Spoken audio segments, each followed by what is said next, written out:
dari LIPI. Alhamdulillah beliau berkenan untuk memberikan pemahaman, untuk memberikan ilmu pada kita semua di acara hari ini juga. Mas Donald, beliau penulis sekaligus akademisi yang saat ini berada di UIN Jakarta. Tak lupa juga Mbak Husni, Tum Husni ini dari perkumpulan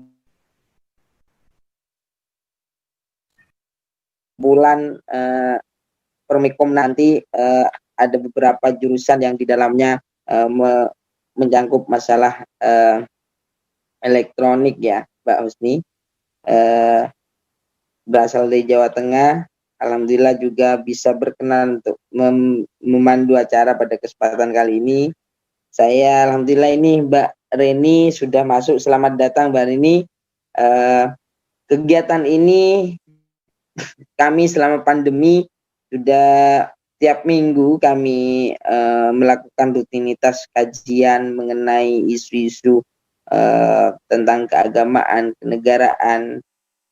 Banyak sekali akhir-akhir ini masalah radikalisme, khilafah, bahkan intoleransi. Saat ini kita kehadiran 4 narasumber dan alhamdulillah saat ini sudah masuk di room kita, Zoom kita, untuk memberikan pemahaman yang luas kepada masyarakat, kepada kita khususnya umum, kepada masyarakat Indonesia, sehingga ke depan masyarakat bisa sadar dari harapan kami dengan oleh penyelenggara bisa memetik ilmu-ilmu pada kesempatan hari ini sehingga bisa mempunyai sikap-sikap yang toleran masyarakat-masyarakat yang cenderung intoleran ini. Nanti saya harap kepada semua narasumber untuk mengupas tuntas terkait dengan intoleransi, karena banyak sekali akhir-akhir ini masyarakat yang menurut saya kurang toleran begitu.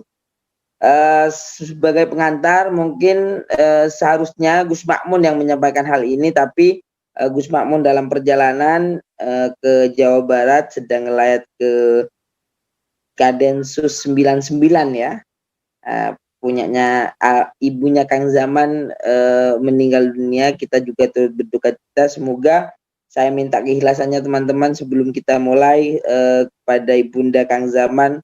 Semoga ditempatkan di surganya nanti oleh Allah. Saya minta keikhlasannya sebelum kita mulai acara ini, kita kirim hadiah kepada beliau. Ala hadiniyah. Al-Fatihah. A'udzubillahi minasyaitonir rajim.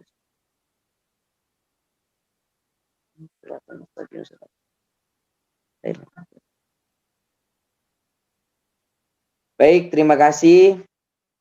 Saya selebihnya mohon maaf apabila banyak kata yang salah. Tentunya harus banyak belajar sama Cak Islah ke depannya. Selebihnya saya serahkan kepada moderator. Silakan Tum Husni.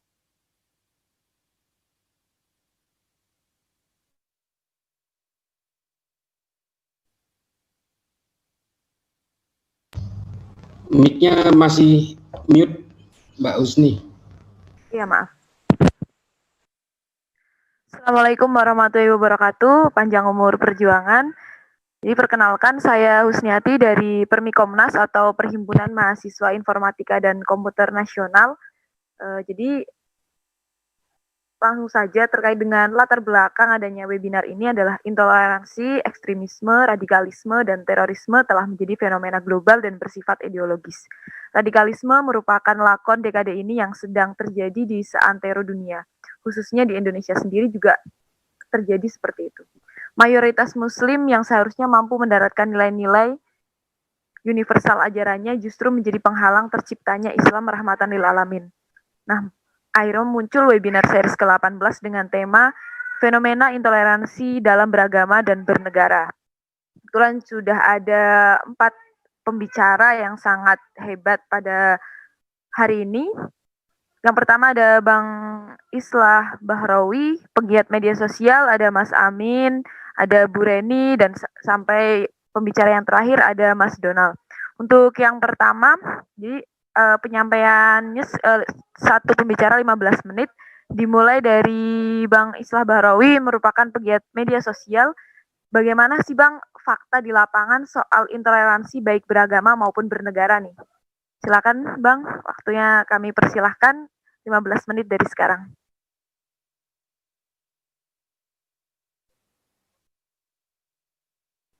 Mac, Bang Islam, Mac. Terima kasih. Assalamualaikum warahmatullahi taala wabarakatuh. Yang saya hormati semua pemateri pada saat ini, juga Mas Ayuti dan juga Mbak Husni. Pada dasarnya saya teringat betul kata-kata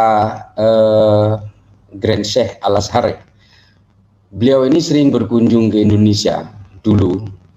Beliau ini bilang begini, Indonesia ini harus dijaga. Indonesia ini adalah qit'ah minal jannah. Ini serpihan surga ini. Masyarakatnya berbeda-beda, terdiri dari ribuan pulau, ratusan bahasa, tapi kok bisa menjadi satu entitas yang kuat. Ini harus dijaga, beliau bilang begitu. Ini tidak bisa dijumpai di Arab.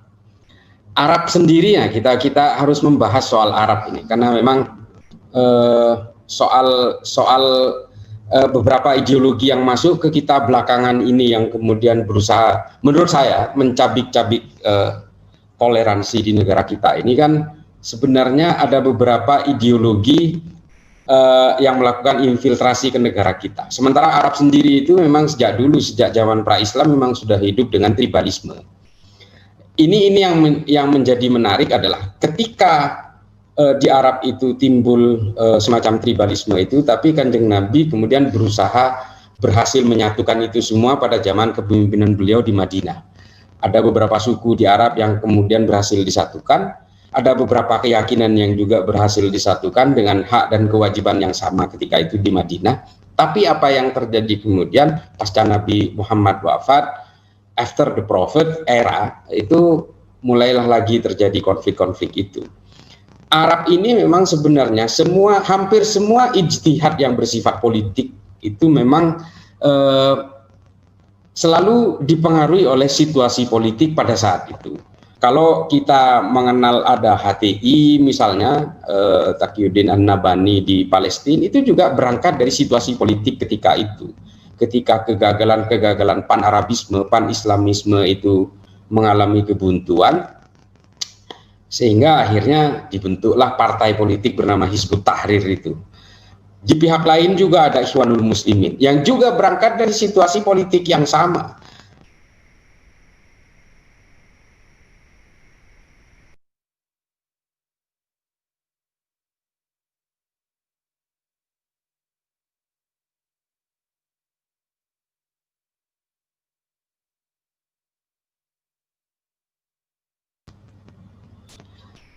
Dia Ikhwanul Muslimin sendiri berangkat dari konsep pemikiran Said Qutb.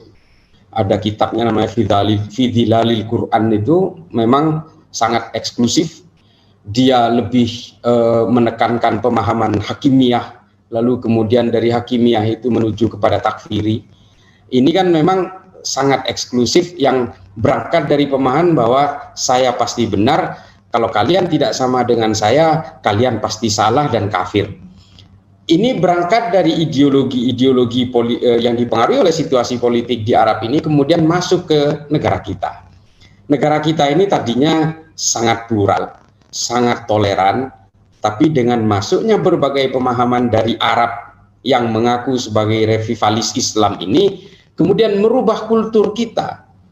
Kita kemudian mulai kemasukan oleh paham-paham agama, termasuk juga politisasi agama itu yang bersifat eksklusif itu.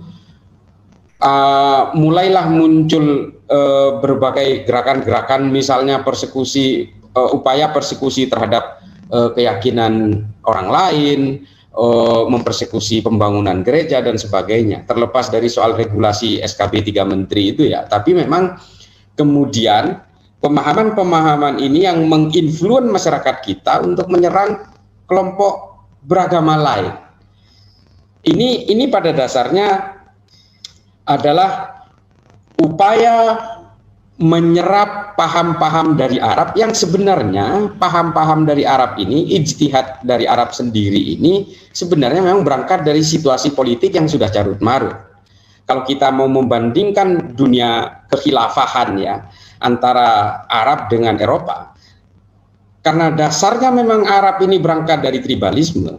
Bagaimana kemudian Bani Umayyah dan Bani Abbasiyah itu memang agak sedikit eksklusif dalam perjalanannya. Ketika Bani Abbasiyah itu dikuasai oleh paham Mu'tazilah, dia juga sangat eksklusif terhadap Mu'tazilah, termasuk juga penggunaan ijtihad dari mazhab-mazhab tertentu. Tapi ketika kekuasaan Bani Umayyah di Eropa yang memang tidak dipengaruhi oleh situasi politik tribalisme di Arab, mereka malah sangat koeksis, mereka sangat toleran. Di Arab itu, di Eropa itu, di Andalus ketika itu menjadi melting pot dari semua kebudayaan, lebur menjadi satu. Yahudi dengan Ibrani, Eropa dengan akulturasi Eropanya dan sebagainya menjadi satu. Dan semua diakomodir oleh kekhalifahan Andalus. Ini adalah bukti-bukti bahwa memang apapun yang berangkat dari Arab, ideologi dalam pengertian ideologi ya, bukan dalam konteks fikih agama. Ideologi dari Arab ini memang selalu dibumbui oleh situasi politik pada saat itu. Itulah mengapa ketika berbagai ideologi agama ini termasuk Hizbut Tahrir, Ikhwanul Muslimin, Wahabi sendiri yang juga berangkat dari kekuatan politik di Najd masuk ke negara kita, lalu membangun eksklusivisme itu di negara kita. Lalu mereka mengajari kita merubah kultur kita yang sangat toleran ini menjadi intoleran, karena memang semua ini berangkat dari situasi di Arab yang memang tidak toleran sebenarnya, karena tribalisme itu tadi. Jangankan dengan berbeda agama, dengan saudara saja mereka bertikai. Inilah yang dibawa ke sini, kemudian memecah menjadi beberapa sekte dan sebagainya. Saya kira itu dulu sementara ya, nanti mudah-mudahan dari pemateri yang lain bisa menambahkan atau bisa mengkoreksi. Terima kasih Mbak Husni. Baik Bang Islah, terima kasih. Ini belum 15 menit tapi udah selesai. Nah, selanjutnya ini ada dari Mas Amin Muzakir. Ini merupakan peneliti LIPI dan tokoh NU. Mas Amin udah masuk? Oke. Jadi Mas Amin ini halo. Halo. Mas Amin ini akan menjelaskan bagaimana kritikan internal dan eksternal perihal fenomena intoleransi. Silakan Mas Amin. Oke, terima kasih Mbak Husni ya, sih Pak? Ya, oke. Biar dikira NU, saya pakai kopi NU aja lah. Oke, Assalamualaikum warahmatullahi wabarakatuh. Salam kenal kepada para narasumber, para peserta. Saya dikontak Gus Makmun untuk menyampaikan beberapa hal di acara ini. Saya bilang saya sejujurnya sudah agak bosan untuk berbicara soal intoleransi ini, karena gimana ya, kayaknya nggak ada usaha signifikan terutama dari pemerintah untuk mengatasi apa yang tadi disampaikan oleh Mas Islah ya, dengan sangat baik itu. Jadi sekarang saya mungkin akan melakukan semacam refleksi aja. Kami di LIPI itu, saya sadari bekerja di LIPI dan 2 tahun lalu itu kami melakukan penelitian yang agak serius dan luas ya mengenai intoleransi di 9 provinsi ya. Kita melakukan survei, kita melakukan wawancara gitu. Termasuk hasilnya adalah buku ini ya, buku baru terbit beberapa bulan lalu karena ada proses yang cukup panjang dalam penerbitan buku ini. Kali ini saya akan mencoba untuk merefleksikan kurang lebih pengalaman saya dalam melakukan penelitian, juga pengalaman saya sebagai bagian yang juga terlibat dalam gerakan sosial ya. Dan tampaknya memang kita perlu melakukan semacam refleksi atau otokritik ya terhadap beberapa pemahaman kita mengenai intoleransi.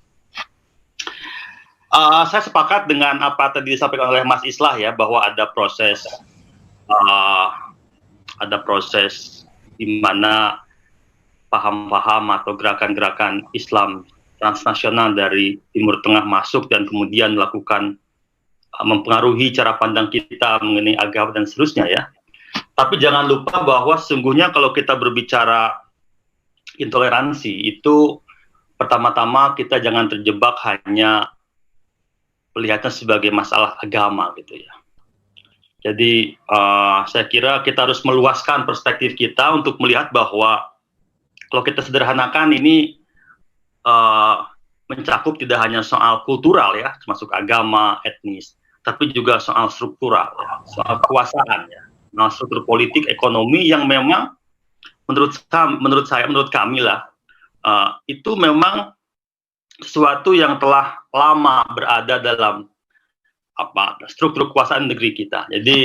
Jadi berbeda dengan sejumlah pengamat atau peneliti yang suka menunjuk proses ini adalah proses yang baru terjadi pasca reformasi begitu ya. Saya melihatnya lebih panjang lagi gitu, bahwa sesungguhnya kalau tadi Mas Islah menyebut bahwa misalnya Hizbut Tahrir adalah respons terhadap kegagalan pan-islamisme gitu ya, maka sesungguhnya kita juga bisa mengatakan serupa bahwa munculnya Islam politik yang semakin kuat sekarang itu adalah respons terhadap kegagalan politik sekuler di Indonesia ini. Jadi sebenarnya kalau kita lihat rentang sejarah Indonesia yang lebih panjang dari mulai era kolonial ya, kemudian era Soekarno, era Soeharto dan seterusnya, sesungguhnya mastermind-nya itu atau narasi utamanya adalah sekularisme sebenarnya. Kita ingat bahwa sampai akhir tahun 80-an saya kira rezim yang berkuasa di negeri ini itu sangat sekuler gitu. Sebelum kemudian merespon perkembangan yang lebih luas di tingkat global, kemudian Orde Baru akhir mulai melirik Islam politik sebagai sekutunya. Jadi sama seperti kasus di negara-negara Arab, munculnya Islam politik itu adalah respon terhadap kegagalan dari politik sekuler.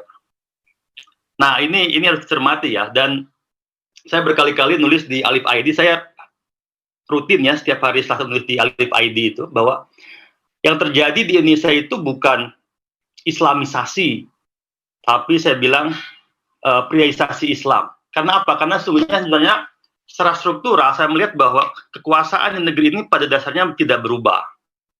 Jadi aktor-aktor utama yang mengendalikan roda ekonomi politik itu sebenarnya para priai, saya sebut begitu ya. Kalau kita menggunakan kategori yang biasa digunakan dalam studi antropologi atau politik Indonesia gitu ya. Nah, yang membedakan adalah sebelum tahun 80-an, mereka umumnya, kalau tidak semuanya, itu menggunakan baju sekuler gitu ya, yang netral agama. Nah, setelah tahun 80-an ke sini, terutama sejak reformasi, yang digunakan adalah baju Islam, baju agama. Gitu. Jadi, Islam di sini, atau agama di sini dipakai sebagai simbol untuk merespon perkembangan zaman gitu ya.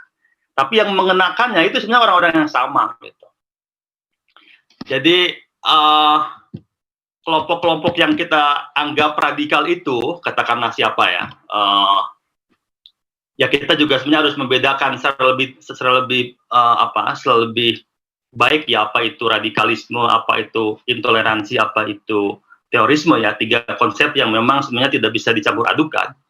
Tapi yang ingin saya sampaikan di sini adalah bahwa seringkali kelompok-kelompok yang kita sebut intoleran gitu ya, atau radikal, atau bahkan teroris, itu sebenarnya kelompok pinggiran, itu kelompok kecil, yang kemudian dimanfaatkan, atau entah mereka sadar atau tidak ya, oleh kekuatan yang lebih berkuasa, yang lebih lebih berpengaruh sebenarnya dalam kekuasaan. Makanya kalau misalkan kalau kita ngomong soal intoleransi ya, yang berbasis pada perda syariat begitu ya.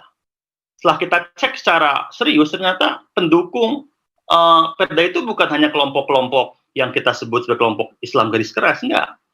Partai-partai yang sering dikatakan partai nasionalis gitu ya, yang berkultur abangan pun ya ikut mendukung perda syariat. Jadi dan mereka adalah partai penguasa, partai yang sedang berkuasa gitu. Makanya kan ada satu pertanyaan klasik dalam studi politik Indonesia itu, mengapa meskipun kelihatannya di ruang publik Islam politik ini seperti menguat, tapi dalam struktur kekuasaan tidak benar berkuasa.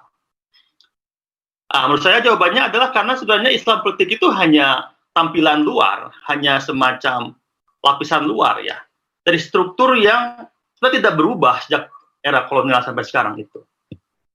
Nah, saya secara agak vulgar menyebutnya sebagai aktornya itu sebagai para priayi gitu. Para priayi sebenarnya wataknya itu sangat feodal, yang dulu mereka menggunakan baju sekuler, sekarang menggunakan baju agama.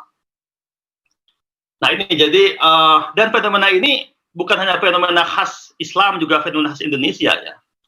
Kalau kita lihat secara lebih komparatif pengalaman negara-negara lain, itu memang hampir seluruhnya itu sedang menghadapi persoalan dengan isu yang seperti kita hadapi di sini ya. Di India gitu ya, kelompok-kelompok yang berkuasa menggunakan simbol-simbol agama Hindu. Di Myanmar menggunakan simbol-simbol agama Buddha. Di Filipina gitu ya, menggunakan simbol-simbol Katolik. Di Amerika Serikat menggunakan simbol-simbol gereja Protestan terutama. Jadi fenomena intoleransi dan radikalisme itu adalah fenomena umum yang tadi saya bilang itu terutama dimulai sejak akhir tahun 80-an ya, pasca komunisme, dan mengambil bentuknya itu tergantung pada apa yang dominan atau yang mayoritas di sebuah tempat, sebuah negara gitu. Ya di Indonesia karena secara kultural yang dominan yang adalah Islam, maka ia mengambil bentuk simbol-simbol Islam. Di India menggunakan simbol-simbol Yahudi. Di Israel menggunakan simbol-simbol Yahudi dan seterusnya. Sama aja sebenarnya. Jadi ini penting kita pahami biar tidak terjebak pada Islamofobia. Karena seringkali memang kalau kita melihat secara secara eksklusif pada kasus Indonesia, seringkali kita terjebak pada seolah-olah ini adalah perkara Islam, masalah Islam. Bukan, ini masalah global, dan Islam sebenarnya itu hanya karena kita kebetulan di sini adalah mayoritas yang secara kultural memang punya punya pengaruh dan jejak yang sangat panjang dalam alam pikiran bangsa kita, maka ia digunakan gitu ya oleh aktor-aktor, oleh kekuatan yang secara struktural sebenarnya tidak punya tendensi ideologis yang kuat. Jadi kita lihat setelah reformasi ya, setelah reformasi dalam konteks pemilihan umum misalkan, yang berkuasa itu partai-partai sekuler pada dasarnya, dari mulai PDIP gitu ya, kemudian Golkar, Partai Demokrat, Gerindra, sekarang seterusnya. Tapi sedemikian rupa mereka mampu itu berkoalisi ya, beraliansi dengan kelompok-kelompok Islam, bahkan Islam garis keras gitu. Jadi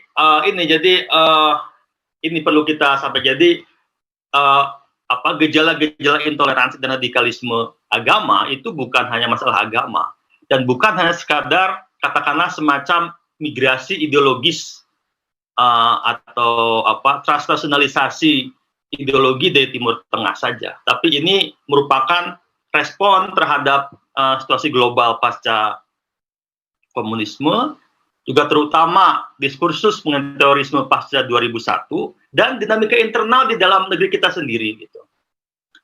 Jadi di Indonesia itu begini, meskipun dia secara amaliyah gitu tidak religius, tapi kenyataannya mereka kalau tampil di panggung gitu ya, itu seolah-olah religius. Jadi inilah kondisi-kondisi yang berbentuk gejala-gejala intoleransi dan radikalisme agama. Nah, dari sisi yang lebih sosiologis saya ingin menyampaikan bahwa kalau kita lihat secara lebih eksklusif ke dalam sejarah masyarakat kita, memang terutama sejak tahun 60-an ya, itu sejak Orde Baru lah, sejak hancurnya PKI itu memang ada transformasi yang luar biasa di kalangan masyarakat Abangan gitu.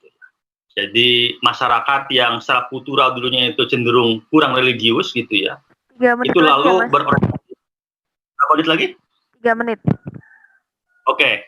Nah, mereka kemudian memilih Islam dan mereka entah mengapa gitu ya, kita perlu meneliti lebih lanjut, tidak memilih NU atau Muhammadiyah, tapi memilih kelompok-kelompok Islam baru.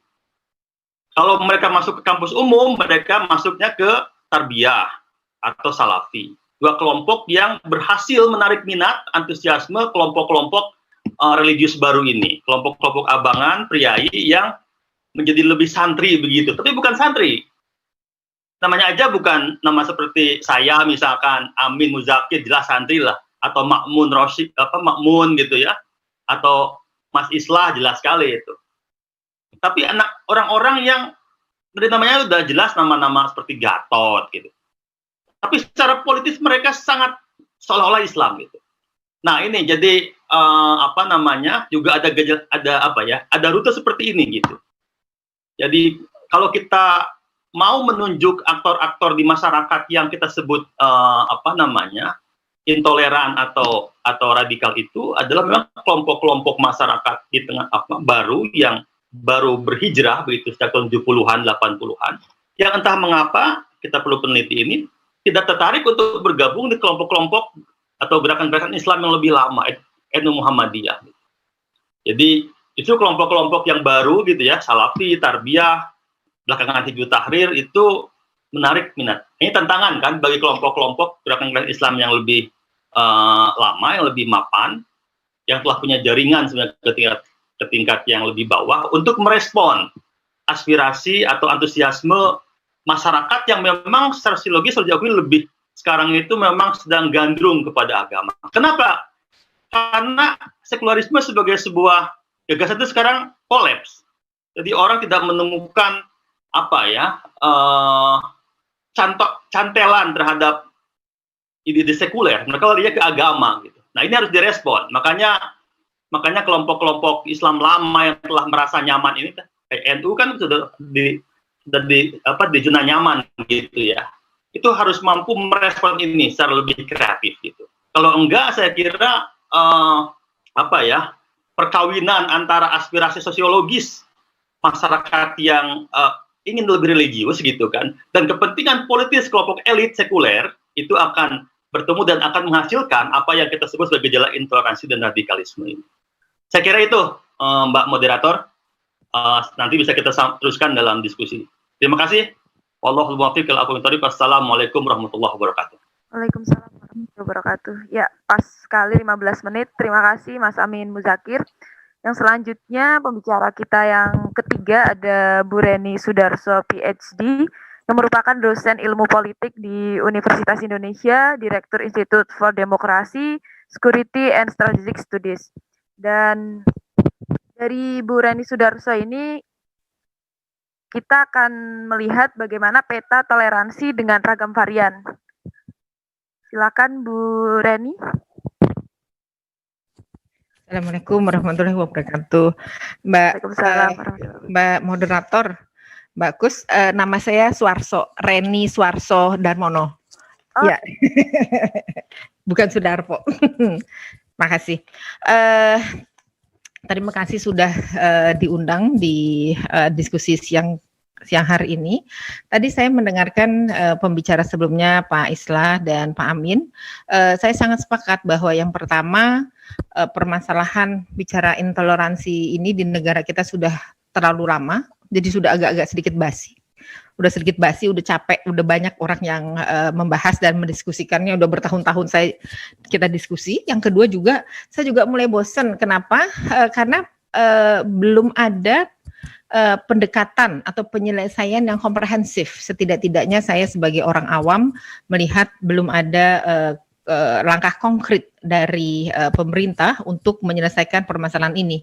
Tahu-tahu kemudian kita COVID semua, agak sedikit berkurang diskusi-diskusi seperti ini, tetapi langkah-langkahnya juga semakin kurang, tidak terlihat kontribusinya. Yang pertama, sesungguhnya saya mempersiapkan PowerPoint kalau misalnya bisa ditayangkan. PowerPoint-nya itu bicara mengenai radikalisme, tetapi saya rasa kita stop aja karena kita semua di sini ada berapa 12 partisipan. Saya berasumsi semuanya sudah sangat amat paham, sehingga lebih baik kita diskusi apa yang harus kita lakukan atau setidak-tidaknya rekomendasi apa yang akan dihasilkan oleh webinar ini yang bisa disampaikan kepada pemerintah. Yang pertama merujuk kepada Mas Amin, Mbak Kus boleh dilanjutkan slide-nya karena saya tidak mau bahas ini, langsung ke konteks saja kemudian ke rekomendasi. Ya, lanjut.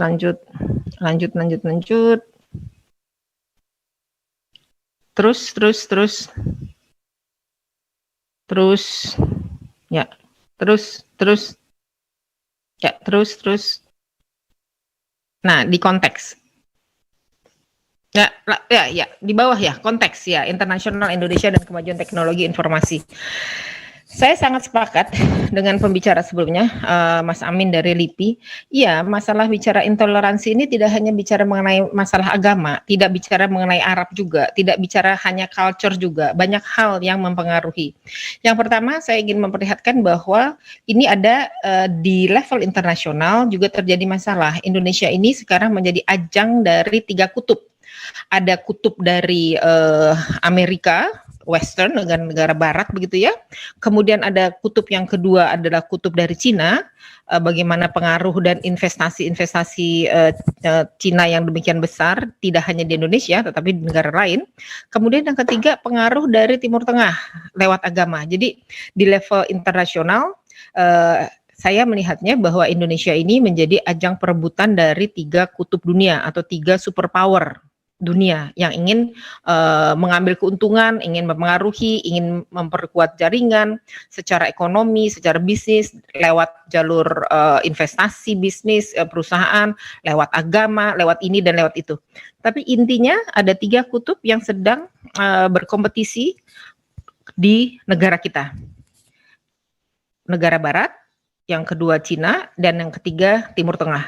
Nah, Timur Tengah ini karena kedekatan kita dengan mereka, karena kita punya agama yang sama, ajaran yang sama, itu banyak sekali menggunakan atau mempolitisasi ajaran-ajaran agama untuk kepentingan-kepentingan yang tidak terkait dengan agama. Misalnya bicara mengenai pemilu, bicara paling heboh itu pilpres, kemudian sebentar lagi ada pilkada.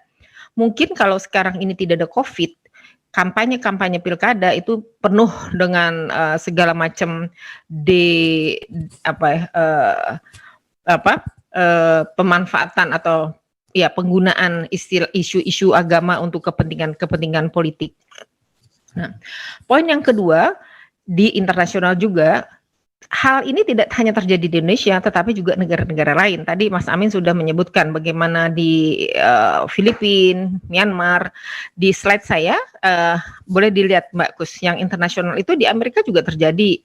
Ada Ku Klux Klan, di Eropa, Jerman, Nazi juga, ya, ada terus Nazi juga sedang meningkat pengaruhnya, meningkat kembali atau sedang kembali naik panggung, begitulah istilahnya. Nah, yang berikut, boleh slide yang berikut, tidak hanya sekarang bicara mengenai Indonesia, tetapi kemudian saya langsung kaitkan dengan politik, ekonomi, sosial, budaya. Ya, ada permasalahan di situ. Ada permasalahan bahwa kompetisi, nah ini saya masukkan di 2043 prediksi jumlah penduduk. Jadi memang ada kompetisi global untuk bicara mengenai bagaimana urusan air, ketersediaan pangan dan seterusnya ya, di kompetisi global. Kemudian boleh ke bawah? Boleh ke bawah? Ya, boleh ke bawah? Ya. Ya, energi pangan dan air kita berkompetisi. Nah, kemudian ini di Indonesia. Nah, Indonesia yang dipengaruhi oleh 3 kekuatan internasional ini jadi carut marut ini. Terus di bawah lagi saya ingin memperlihatkan, boleh slide di bawah, bicara mengenai politik, ekonomi, sosial, budaya. Bagaimana dampak perubahan, ketidakpuasan terhadap rezim. Saya tidak mengatakan bahwa ketidakpuasan terhadap rezim Jokowi atau ketidakpuasan terhadap rezim SBY sebelumnya atau ketidakpuasan kepada rezim Megawati atau kepada Gus Dur atau kepada Habibie. Tetapi siapapun rezim yang sedang berkuasa ini pasti akan menghadapi hal-hal seperti ini karena ketidakpuasan. Ekspektasi demikian tingginya, tetapi yang kita hadapi demikian beratnya. Belum lagi sekarang urusan COVID seperti itu ya. Nah, bagaimana kita menyikapinya? Jadi intinya saya ingin menyampaikan bahwa masalah intoleransi itu tidak bisa berdiri sendiri. Ketika kita bicara mengenai bagaimana menyelesaikannya, mau menulis rekomendasi, maka kita harus memahami konteksnya, politik, ekonomi, sosial, budaya, dan keamanan. Kemudian bicara mengenai budaya, boleh lanjut, bahwa Indonesia sendiri, akar budaya kita ini lagi tercerabut. Kaki kiri masih ada di Indonesia, di tanah air, kaki kanan sudah melangkah. Melangkah kemana? Nah, ini yang masih belum tahu. Ada sebagian melangkah ke Timur Tengah, ada sebagian melangkah ke Western, ke Barat, sebagian melangkah ke Cina, ke Asia Timur, seperti itu. Nah, padahal kaki kanannya nih belum jejak. Jadi akibatnya kita kayak limbung negara ini. Terus partainya begitu banyak lagi. Ini partai-partai juga memang organisasi partai ada, ketua partai ada, kantor partai ada. Tetapi apakah dia punya akar ke masyarakat? Tidak. Salah satu tujuan atau fungsi dari partai politik adalah merepresentasi dari masyarakat, merepresentasi rakyatnya. Hanya bisa dihitung dengan jari berapa partai yang merepresentasi karakteristik atau aspirasi atau ideologi atau apapun namanya dari masyarakat. Sebagian besar ini partai dia merepresentasi dirinya sendiri. Belum merepresentasi konstituen yang diwakilinya. Jadi ini ada masalah lagi. Begitu hiruk pikuk politik di Indonesia. Yang bermain ya itu lagi di panggung-panggung politik mereka sendiri. Nah, dengan tidak atau akarnya mulai tercerabut seperti itu, padahal kita belum punya pegangan yang baru, mulai limbung lah negara kita ini. Semakin lama semakin limbung. Boleh lanjut? Boleh lanjut? Nah, ini bicara mengenai pemilu, ya, pemilu dan pilkada. Paling mudah kita lihat kalau kita mau ambil contoh kasus dikaitkan dengan masalah intoleransi beragama maupun bernegara, itu adalah kasus-kasus di dalam pemilu dan pilkada. Saya rasa tidak pada tempatnya kalau saya diskusi mengenai ini, tetapi saya berasumsi kita semua udah paham apa yang saya maksud, bagaimana isu-isu kampanye dibuat untuk dengan memanfaatkan isu-isu intoleransi seperti ini. Tapi intinya adalah menegaskan pembicara sebelumnya, Mas Islah dan Mas Amin, betul, partai bisa ada yang namanya partai Islam, ada yang bilang partai Pancasila, ada yang bilang tuh saya partai nasionalis, partai sekular atau apapun juga. Tetapi sesungguhnya ketika kita tanya, apakah betul apa yang sudah dia lakukan untuk membumikan ideologi mereka? Nggak ada. Yang tadi salah satu contoh Perda Syariah, tetapi pendukung utamanya adalah partai nasionalis. Sedangkan yang ngakunya partai Islam dulu tahun 98 saya ingat 99 PBB Partai Bulan Bintang, dia yang paling PKS malah yang paling kuat untuk bicara mengenai merubah dasar negara Republik Indonesia. Ketika voting musyawarah voting pada waktu itu PK dia tidak tanda tangan, yang malah justru tanda tangan untuk mau merubah dasar negara itu seingatku PBB Partai Bulan Bintang seperti itu. Tapi intinya yang saya ingin sampaikan, banyak sekali partai-partai itu berbaju atau berjaket warna tertentu, tetapi ketika mesti menunjukkan warnanya tiba-tiba warnanya pudar. Nah, seperti itu. Nah, Bapak Ibu, terakhir yang ingin saya sampaikan adalah rekomendasi apa yang perlu kita lakukan untuk setidak-tidaknya membantu pemerintah gitu ya. Oh iya, ditambah lagi teknologi informasi dengan hoax dan seterusnya lah. Kira-kira seperti itu. Intinya kalau kita bicara mengenai rekomendasi, saya sangat mengusulkan adalah kita harus menulis rekomendasi yang komprehensif. Dia harus lintas demografi, lintas geografi, lintas status sosial ekonomi, lintas ideologi. Bicara kemudian kita lihat sektor, apa target group, apakah lewat pendidikan. Kalau lewat pendidikan, apakah formal, informal, non formal. Jadi formal misalnya kita harus lihat kurikulum sekolahan, harus juga bicara mengenai pembicaraan informal lewat media atau media sosial, lewat TikTok apapun juga. Nah, kemudian habis itu kita harus bicara mengenai aspek, mengenai lingkungan, dimensi politik, dimensi keamanan, bagaimana apa yang harus dilakukan oleh pemerintah, oleh partai, NGO dan seterusnya. Tapi intinya saya underline di sini bahwa melihat atau mengevaluasi at least 20 tahun terakhir apa yang dilakukan oleh pemerintah buat saya tidak terlalu banyak. Bahkan jujur saya mesti menyampaikan intoleransi ini mendapatkan kesempatan untuk tumbuh subur justru oleh pemerintah di masa pemerintahan SBY. Kenapa? Karena politisi partai kemudian memanfaatkan isu-isu ini untuk apa? Untuk mendapatkan suara. Karena mereka harus menang pemilu dengan suara terbanyak. Jadi kadang-kadang kita juga harus memikir beyond. Contohnya, salah satu untuk menyelesaikan masalah ini bisa jadi sistem pemilu harus dirubah. Sistem pemilu Indonesia harus dirubah. Tidak lagi model popular vote dengan jumlah suara yang terbanyak. Kalau dengan jumlah suara yang terbanyak, maka para politisi ini, partai politik ini akan menggadaikan dirinya. Kenapa? Karena dia ingin mendapatkan suara sebanyak-banyaknya. Istilahnya kan kalau yang lewat joke, ya elah, kalau monyet aja bisa memberikan suara, monyet pun akan kita rekrut untuk menjadi kader partai kita. Contohnya seperti itu. Jadi terakhir, saya ingin sampaikan ketika kita menyusun rekomendasi, sebaiknya kita harus berpikir beyond. Tentu setelah kita memahami apa permasalahan utama yang kita hadapi. Terima kasih banyak, demikian kira-kira kita nanti bisa diskusi kembali. Semoga belum 15 menit Ibu Moderator. Assalamualaikum warahmatullahi wabarakatuh. Waalaikumsalam warahmatullahi wabarakatuh. Ya, pas sekali, pas 15 menit ini Ibu Reni. Terima kasih atas penyampaiannya dan kita lanjut ke pembicara yang keempat atau yang terakhir. Ini ada Mas Donald. Ini merupakan penulis dan Magister Islamic Studies di UIN Jakarta. Nah, Bang Donald udah masuk, Bang? Ya. Kedengeran ya suara saya? Ya, kedengeran. Ini Bang, bagaimana intoleransi dari perspektifnya milenial nih Bang? Mungkin bisa dijelaskan nih. Ya, karena terima kasih Bu Moderator Mbak Husni ya.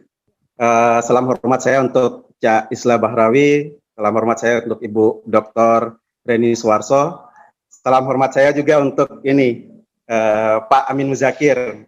Secara ini genealogi mungkin meskipun sedikit, saya ini termasuk murid Pak Amin Muzakir ya, lewat tulisan-tulisannya dan pernah ketemu Pak. Kita waktu ini Bapak ngasih materi di lomba menulis Kemenpora kemarin, sempat foto juga bareng. Cuma kan saya nggak seterkenal Pak Amin Muzakir, nggak dikenal sama Pak Amin Muzakir. Oke, salam hormat saya juga untuk Mas Sayuti. Terima kasih Mas, sama Gus Makmun juga karena memberikan kesempatan saya untuk berbagi. Meskipun saya juga agak minder juga disandingkan dengan para peneliti, para akademisi besar. Tapi oke lah, karena diberi kesempatan saya ingin sedikit berbagi. Saya merasa meskipun ini ya ada peneliti besar, tapi saya cukup terbantu karena saya diposisikan paling terakhir. Jadi minimal hanya menyampaikan sedikit. Jadi nggak apa-apa ya, Mbak Usni. Saya ingin menyampaikan gini bahwa sepemahaman saya intoleran dan toleran itu sebenarnya adalah sebuah tindakan. Saya ngecek juga beberapa literatur tentang definisi toleransi maupun intoleransi itu umumnya adalah berhubungan dengan tindakan atau dengan sengaja. Makanya misalnya kalau kita pakai pendapatnya Cohen misalnya atau pendapatnya Powell sama Clark itu, dua kata kunci dari toleransi itu kan ada kesengajaan atau intent dan keinginan untuk tidak mengganggu. Jadi ada tindakan. Bahkan saya sempat baca juga untuk materi ini, saya sempat menelusuri juga karena sempat ingat juga pernah baca salah satu tulisan yang cukup keren menurut saya itu tulisannya Pak Doni Rahardian itu tentang apa istilahnya bahaya laten intoleransi, dan dia juga mengatakan bahwa intoleransi itu sebenarnya adalah fenomena di mana yang diserang itu adalah afeksi kolektif bukan kognisi. Jadi kalau hubungannya dengan afektif itu tindakan. Jadi menurut saya karena ini berhubungan dengan tindakan, bisa saja orang yang punya stereotip, kalau orang yang intoleran itu udah pasti punya stereotip yang negatif dong. Tapi kalau orang yang sekedar punya stereotip negatif terhadap kelompok yang lain tapi tidak melakukan tindakan, tapi ada membiarkan atau tidak mengganggu dan sebagainya, itu nggak bisa dikatakan dengan intoleran. Karena basisnya tadi tindakan. Nah, dari situ saya mulai mulai berpikir bahwa karena basisnya adalah tindakan, sebenarnya di sini ranah yang paling krusial untuk mencegah itu. Makanya penting yang namanya untuk mencegah atau membangun toleransi itu, sepemahaman saya waktu saya kuliah dulu itu paling dasar itu ada 3 kira-kira. Yang pertama itu kesadaran, 3 kesadaran. Yang pertama bagaimana kita memupuk 3 kesadaran ini. Yang pertama adalah kesadaran bineka. Jadi dimanapun itu selalu harus dipupuk kesadaran bineka bahwa masyarakat harus selalu diajak untuk bahwa kita hidup tidak sendirian loh. Kita hidup berbagai macam, ada berbeda suku, berbeda agama. Jadi itu. Kemudian setelah sadar kebinekaan, kemudian naik ke kesadaran koeksistensi itu. Nah, kesadaran koeksistensi meskipun tidak itu bahasanya bisa dibilang toleransi sih, karena sekedar membiarkan. Nah, sekedar membiarkan, mau buka diri untuk itu, kelompok lain, mau bersama dengan kelompok lain, dan sebagainya. Kemudian yang paling tinggi adalah kesadaran eksistensi, di mana kesadaran proeksistensi itu adalah kesadaran untuk mau saling bekerja sama. Nah, makanya saya sepakat dengan apa yang dibilang Amin Muzakir tadi, bahwa fenomena intoleransi tidak bisa meski dalam konteks Indonesia sangat terkait dengan fenomena intoleransi keagamaan, tapi tidak cukup untuk dipakai sebagai satu skop saja toleransi keagamaan. Contoh di beberapa daerah Indonesia misalnya, saya ingin kasih contoh 2 daerah misalnya yang ada tirani mayoritasme, misalnya Aceh dengan penolakan rumah ibadah di Singkil misalnya, itu kan mayoritas Muslim. Tapi di daerah saya kebetulan ini nama saya ini udah menunjukkan bahwa saya ini banget, tapi saya santri sebenarnya. No Donald Tunggaki, cuma khas di daerah saya Sutara ya, nama Donald itu biasa, tapi Muslim. Pertama suku saya Pulau Mongondo, itu Muslim loh, bahkan punya kesultanan di Sutara. Nah, di daerah saya misalnya Sutara, kemarin sempat ada juga bentuk yang sama, penolakan rumah ibadah, dan itu mayoritas non-Muslim. Jadi sebenarnya antara intoleransi ini di mana saja ada. Nah, cuma konteks orang yang mempunyai stereotip berbeda itu nggak bisa kontrol, kecuali dalam pendidikan yang pendidikan membangun nalar yang toleran itu butuh waktu lama, tapi minimal tindakan itu yang dicegah, karena tindakan yang bisa dicegah, misalnya tindakan itu bisa dicegah dengan regulasi, maka di sini peran pemerintah sangat penting bagi saya. Kemudian diminta untuk membahas tentang intoleransi di kalangan milenial. Saya ingin spesifik ke situ ya, bahwa bagi saya ya intoleransi itu penting karena bahkan intoleransi itu harus didahulukan pencegahan ketimbang radikalisme. Karena saya sependapat dengan kata Kiai Said Akil Siraj bahwa orang yang intoleran itu kadangkala ya 1 digit lagi menjadi terorisme. Bahkan kalau tulisannya Pak Doni itu intoleransi itu setarik napas dengan radikalisme. Jadi makanya itu saya sepakat dengan pendapat yang mengatakan bahwa intoleransi harus didahulukan ketimbang radikalisme, meskipun yang radikal penting juga untuk nggak mau bilang dimusnahkan, tapi penting juga untuk itu karena radikal udah tindakan yang sangat bisa dibilang brutal karena bukan dengan kekerasan, tapi ada radikalisme bentuk lunak, di mana radikalisme bentuk lunak itu dia punya lagi kemampuan untuk menahan diri untuk melakukan tindakan. Tidaknya bisa bermacam-macam, lewat media sosial, lewat hate speech, dan sebagainya, kemudian menghina dan sebagainya. Itu kan pada dasarnya adalah terorisme lunak bahasa ininya. Nah, itu juga penting dicegah. Terorisme lunak itu justru berbahaya karena kalau toleransi, kalau radikalisme berbentuk kekerasan, terorisme bentuk kekerasan, itu kan tidak akan mendapat simpati. Misalnya orang ngebom sebagainya itu tidak akan mendapat simpati, tapi terorisme lunak ya itu mendapat simpati. Buktinya kemarin kita belajar dari kemarin itu, bagi saya terorisme lunak sebenarnya bungkus bahasa agama, seakan itu adalah perintah agama, sehingga berbondong-bondong orang datang tanpa sadar untuk ikut mengambil tindakan-tindakan intoleransi itu. Misalnya contoh menolak mengebumikan untuk orang yang berbeda pilihan, itu kan terorisme lunak sebenarnya. Nah, itu justru berbahaya karena intoleransi itu kan yang dikira adalah afektif kolektif gitu. Jadi afeksi kolektif yang disana adalah perasaan kumal seseorang, misalnya karena kepentingan tertentu berhubungan dengan politik, berdaya, ekonomi dan sebagainya. Kemudian memanfaatkan perasaan-perasaan seseorang untuk melakukan yang namanya intoleransi, dan sampai di titik tertentu meskipun tidak berbasis kekerasan, tapi kan ada ujaran-ujaran kebencian dan sebagainya yang pada dasarnya itu tidak membuat seseorang itu bahagia. Namanya kalau speech itu tidak membuat orang bahagia. Dan bagi saya ingin mengatakan itu terorisme juga, tapi lunak. Karena ada kekerasan verbal, nama juga kekerasan. Nah, itu. Kemudian dalam tataran milenial itu penting, misalnya program prioritas. Kemarin saya sempat ngikut kajiannya Pak Hasanuddin Ali, itu pimpinan Alfara Research, dan saya sepakat bahwa yang prioritas itu 3 hal sebenarnya. Yang pertama adalah pan kampus, kemudian penangkalnya, kemudian yang kelompok penghijrah sama gagasan pemerintah. Nah, di kehidupan kampus itu sendiri ini penting juga menjadi perhatian, saya kira, baik dari pemerintah atau stakeholder dan sebagainya. Terutama di kampus-kampus umum ya, pun tidak menutup kemungkinan kampus Islam berbasis agama juga terjadi hal yang sama, tapi umumnya yang kampus umum, di mana ruang-ruang publik, misalnya masjid dan lain sebagainya, itu harus diberi kebebasan untuk terjadinya ada pemahaman keamanan bandingan gitu, tidak harus monopoli oleh kelompok-kelompok mereka. Kita tahu bersama bahwa di masjid-masjid tertentu, saya S1-nya ini kan kampus umum, dan saya sadar karena fakultas MIPA, di fakultas saya itu disebut fakultas Madinah karena lebih banyak orang bercadar di fakultas saya ketimbang di IAIN.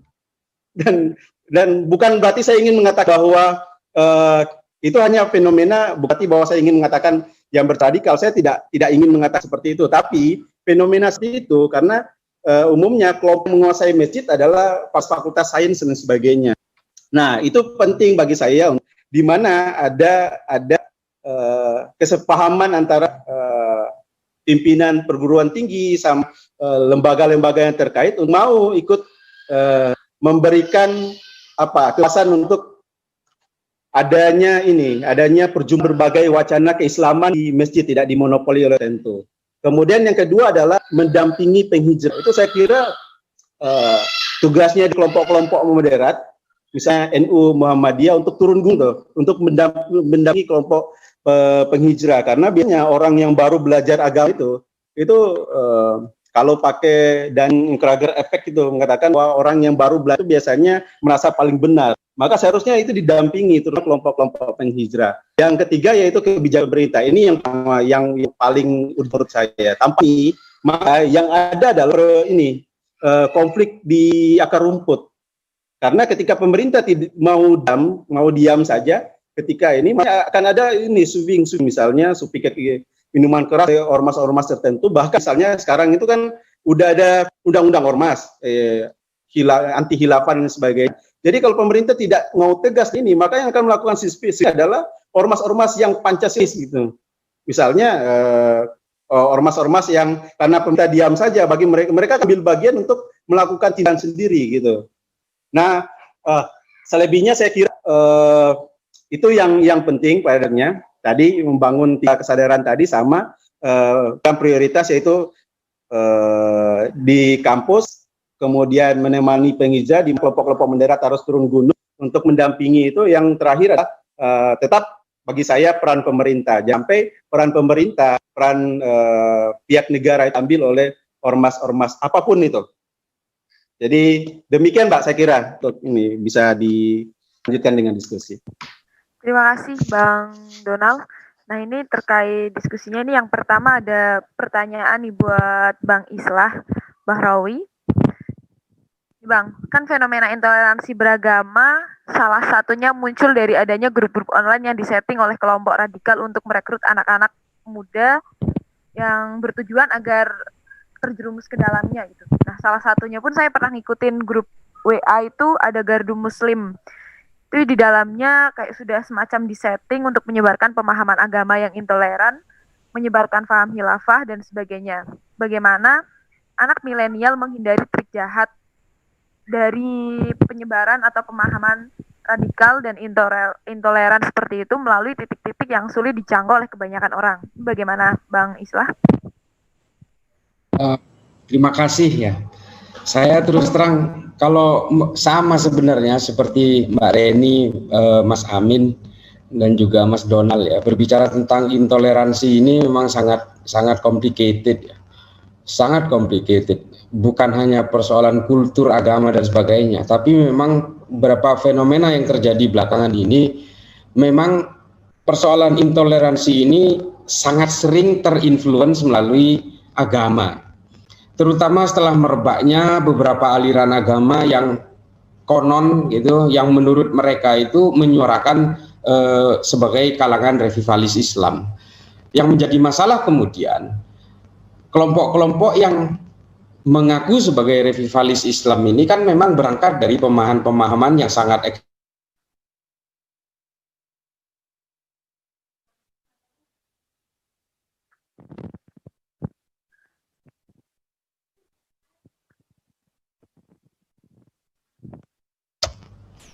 sorry tadi putus ya mungkin ya. Saya memang kalau tiap bicara ini pasti begini nih. Terlalu banyak musuh kalau di media sosial saya. Jadi memang kalau berangkat dari kelompok-kelompok yang mengaku sebagai revivalis Islam ini kan sebenarnya memang berangkat dari carut marutnya tribalisme di Arab. Ini saya terus terang saya ingin melihat soal realita belakangan ini ya, bahwa kalau menurut Bu Reni secara global memang ada 3 kekuatan, Cina, Amerika dan sebagainya. Ada menurut Pak Amin juga ada kekuatan sekuler yang berubah baju menjadi agama, dan itu belakangan ini diperparah dengan politisasi agama, karena memang ketika infiltrasi ideologi keagamaan itu mengalami benturan-benturan, mereka kemudian menggunakan elemen-elemen yang lain untuk melakukan infiltrasi. Salah satunya adalah lewat media sosial ini.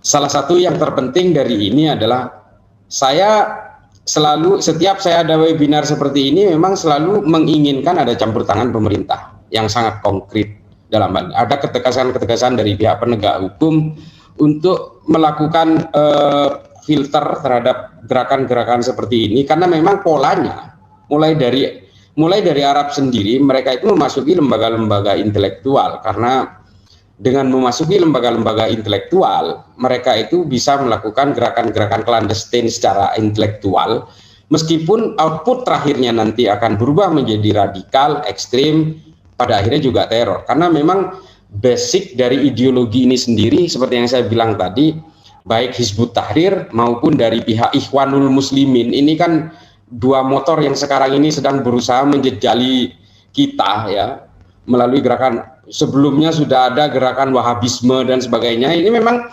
semuanya ini kan berbasis eksklusif.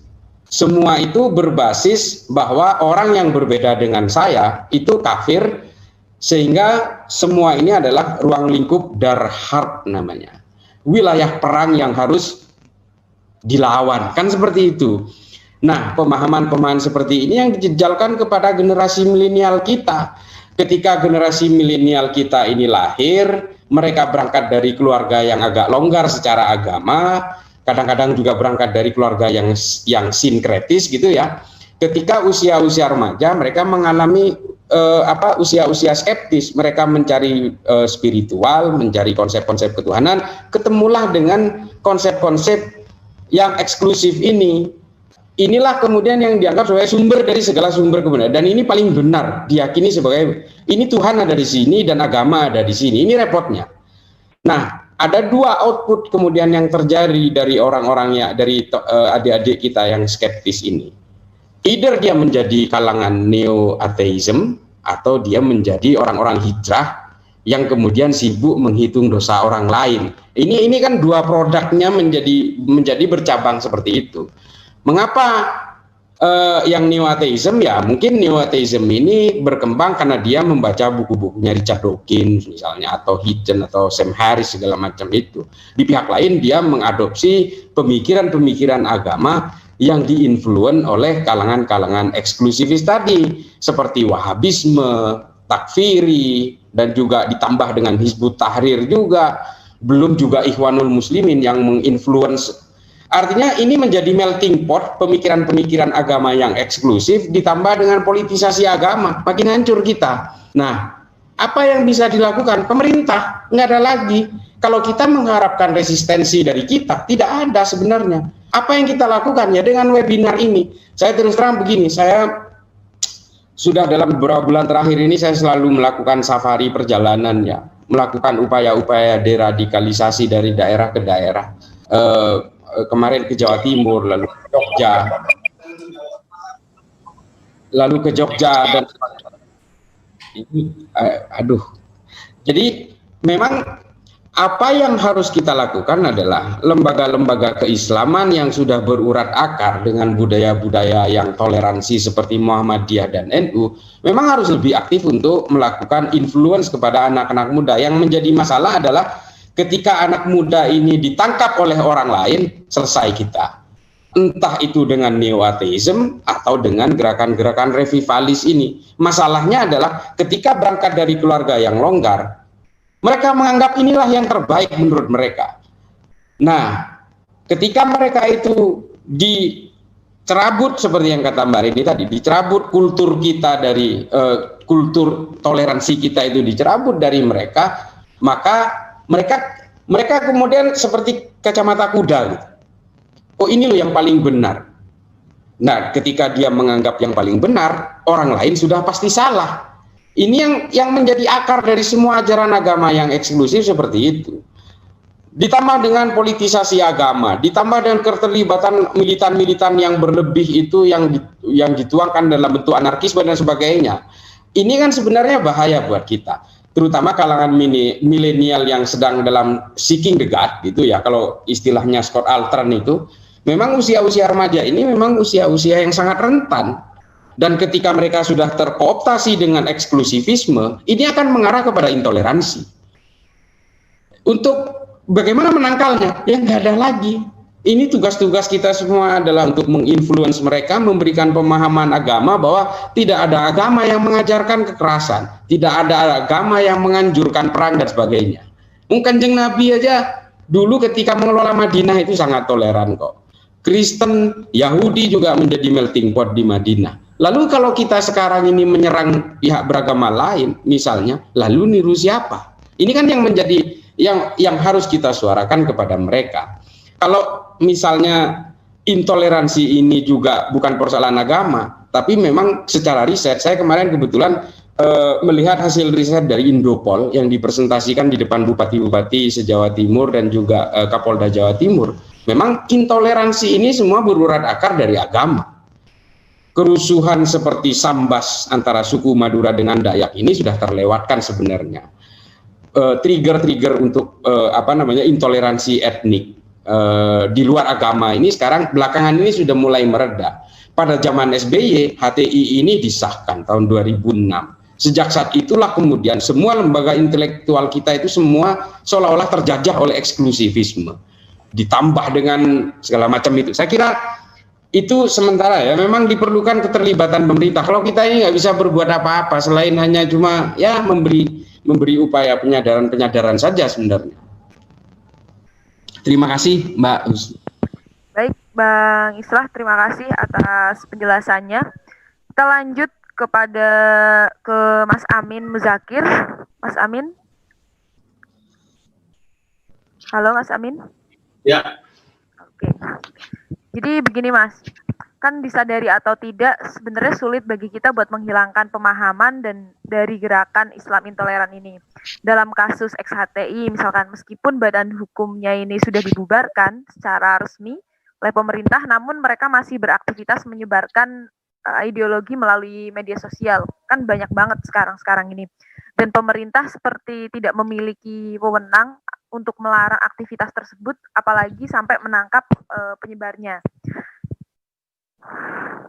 Nah, sebenarnya menurut Mas Amin, perlu nggak sih pemerintah ini membuat suatu kebijakan seperti untuk menindak atau menghukum aktivis XHTI yang masih berkeliaran mengkampanyekan khilafah ini? Oke, terima kasih. Saya kira Perpu yang telah dikeluarkan oleh Jokowi ya, itu sudah cukup ya. Perpu 2000 nomor berapa? Nomor 7 ya kalau nggak salah. 2018 itu ya. Itu telah cukup.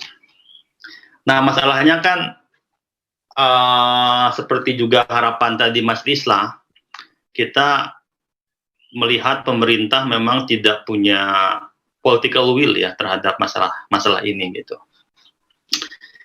Makanya saya kadang agak berhenti berharap lah pada pemerintah, karena ya kenyataannya menunjukkan sesuatu yang justru kontras dengan harapan kita.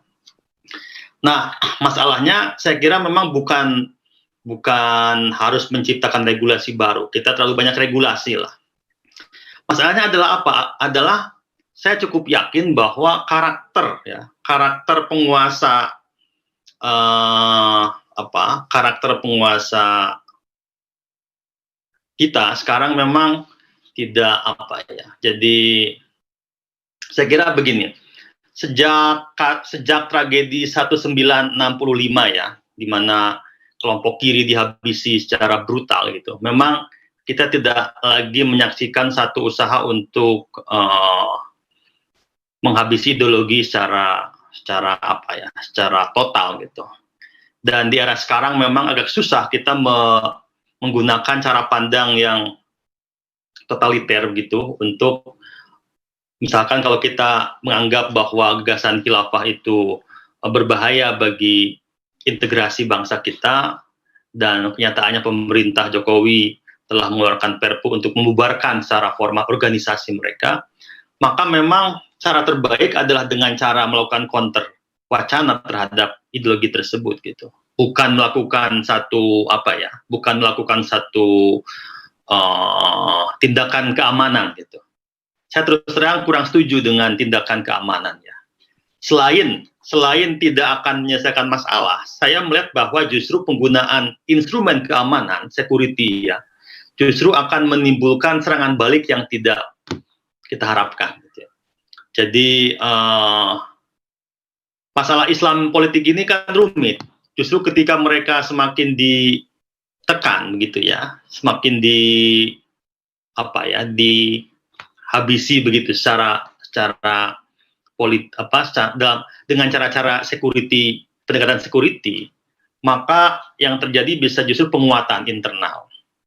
Nah, jadi saya kurang setuju misalkan penggunaan pendekatan keamanan gitu ya, entah itu berbasis instrumen hukum atau tidak, terhadap mereka yang secara ideologis kita anggap sebagai ancaman terhadap katakanlah Pancasila dan integrasi bangsa gitu.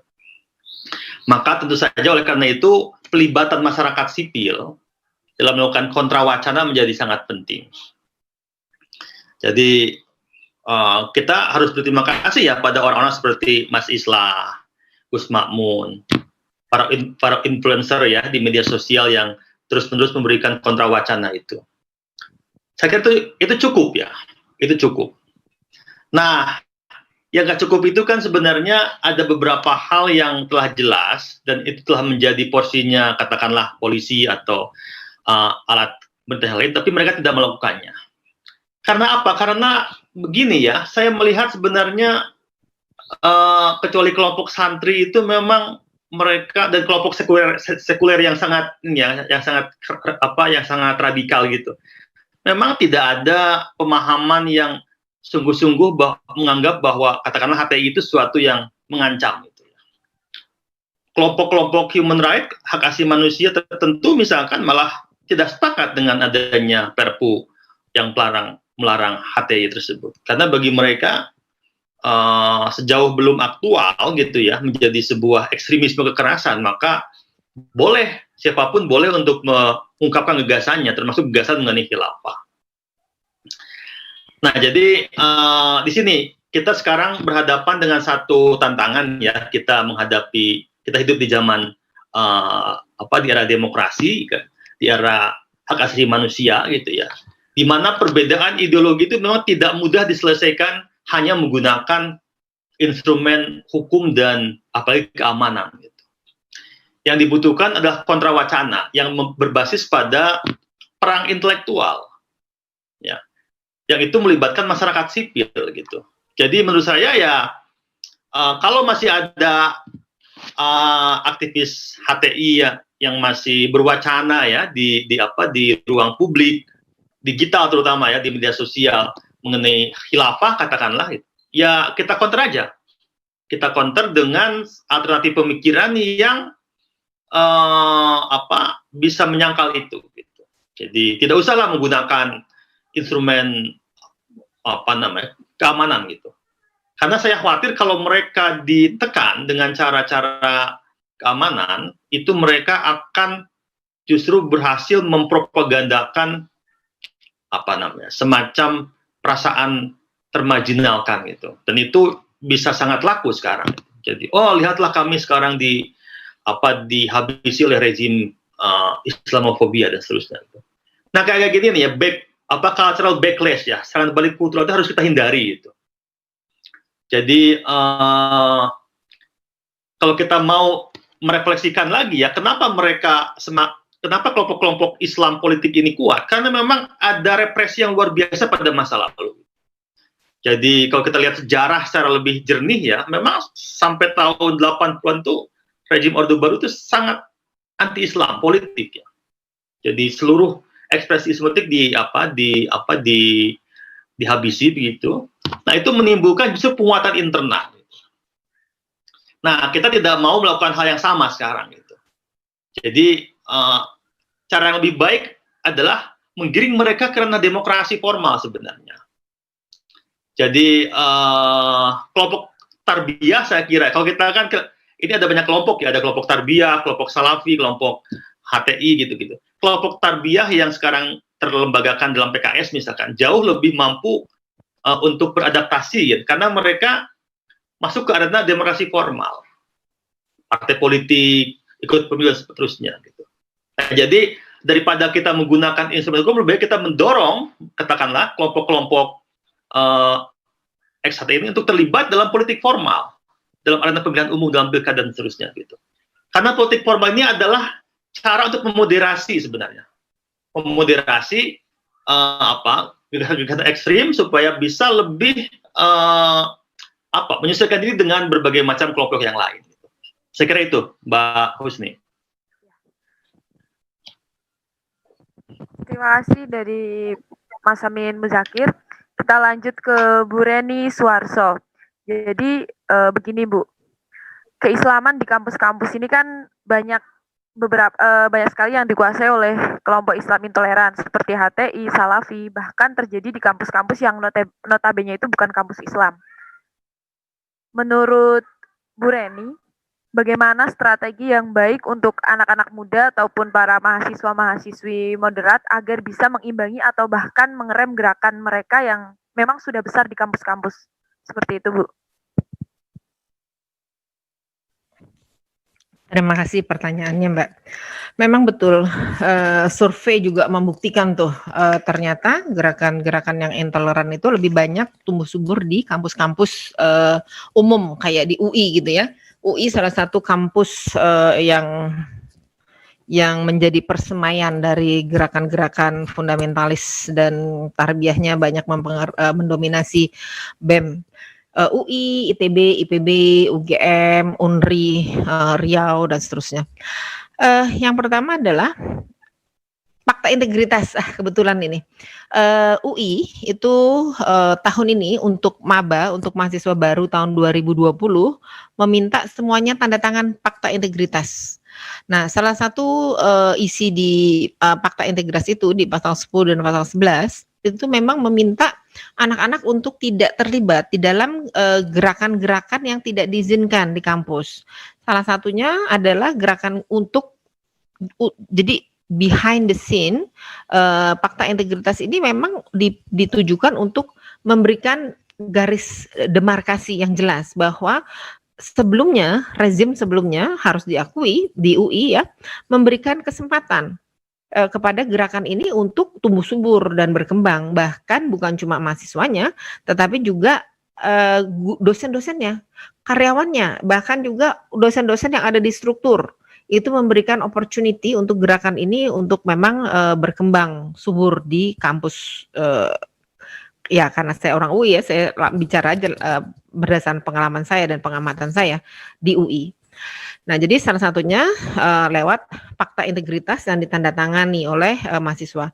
Tidak berarti bahwa kemudian mahasiswa itu jadi apolitis atau kemudian mandul, nggak boleh ikut terlibat di dalam politik, boleh. Tetapi itu silakan di luar kampus. Di dalam kampus enggak. Kita tidak mau kampus itu menjadi ajang penggojolokan terutama mahasiswa-mahasiswa baru dikaderisasi oleh mereka untuk menjadi bagian dari gerakan-gerakan yang tidak diizinkan berkembang di negara kita, salah satunya yang tadi ya, yang HTI.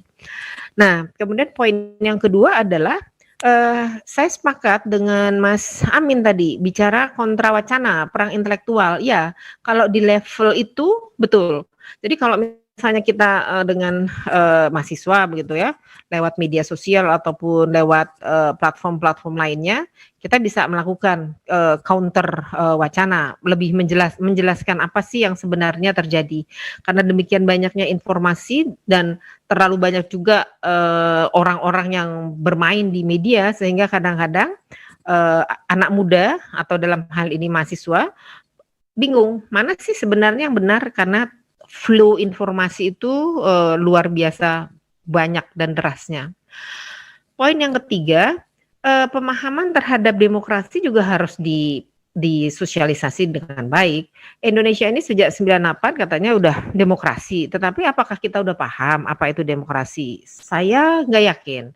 Saya dosen ilmu politik, saya belajar ilmu politik dan masih saja saya tidak paham mengenai demokrasi, apalagi masyarakat umum, apalagi anak-anak muda. Contohnya adalah misalnya katakanlah tadi ya, kata Mbak Kus kan ngambil contoh HTI. Bicara mengenai HTI, bicara mengenai intoleransi, semuanya tuh ngumpetnya di mana? Bicara bahwa berdasarkan demi kebebasan berekspresi, berpendapat, berorganisasi. Sesungguhnya segala sesuatu ada limit, ada batasan. Toleransi juga ada batasannya. Kemerdekaan berpendapat juga ada batasannya. Jadi tidak bisa kita bicara seenaknya, kemudian berdasarkan demokrasi, berdasarkan kebebasan pendapat. Nah, pendapat kita ini kemudian mengganggu atau merugikan orang lain ya. Nah, ini harus disampaikan, harus diajarkan, harus disosialisasi, harus dibahas seperti itu. Jadi ya, pemahaman demokrasi itu juga sangat amat penting. Yang keempat, mungkin saya agak lebih optimis sedikit dari Mas Islah. Kenapa? Pada satu aspek, saya memang sangat berharap pemerintah untuk melakukan sesuatu. Tetapi melihat track recordnya pemerintah, kayaknya nih kembali lagi pemerintah kita ini dipilih berdasarkan suara terbanyak, terutama Pilpres ya. Pilpres kan sejak pemilihan 2004 itu kan suara terbanyak. Nah, demi mendapatkan suara terbanyak, dia menjadi sangat abu-abu. Dia lupa bahwa Indonesia ini berdasarkan Pancasila.